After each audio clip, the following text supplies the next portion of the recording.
Meu nome é Sandra Mateus, mas isto vocês já sabem.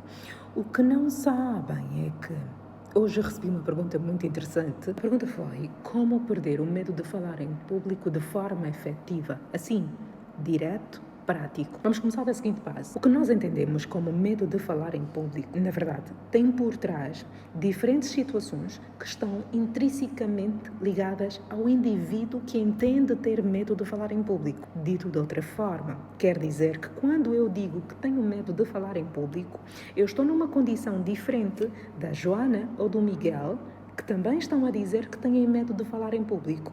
E a minha pergunta é: se eu tenho uma condição, embora eu use a mesma expressão, eu tenho medo de falar em público, mas eu tenho uma condição diferente da Joana e do Miguel, por que a solução deve ser a mesma para todos? Imaginem, numa situação hipotética, eu posso ter medo de falar em público porque já falei antes, não correu bem e tenho receio de voltar a falhar.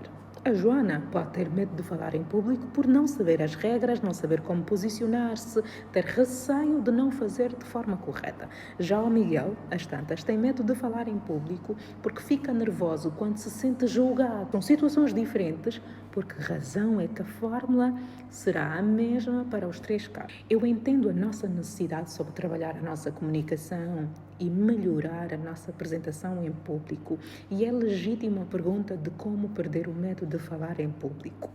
É também legítimo pararmos, desacelerarmos e entendermos o nosso contexto. Antes de perceber como perder o medo de falar em público, é importante que consigamos perceber: eu tenho medo de quê?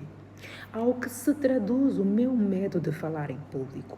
Quando eu digo tenho medo de falar em público, eu quero dizer exatamente o quê? Como é que eu faço isto? Se calhar vocês estão a perguntar. Uma forma muito rápida para tornarmos este exercício real é pensarmos: se eu tivesse que dizer isto de outra forma, como é que eu poderia apresentar?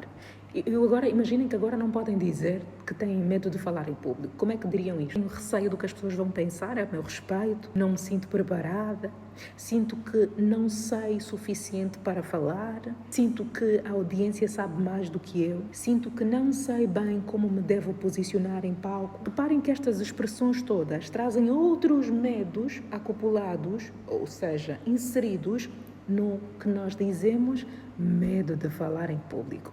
Portanto, a pergunta é muito interessante, recebo-a várias vezes e tenho sempre muito gosto em esclarecer, porque isto é a base. Entretanto, o que eu sugiro aqui é que a próxima vez que quisermos pensar em ultrapassar o medo de falar em público, paremos e pensemos: temos medo de quê exatamente?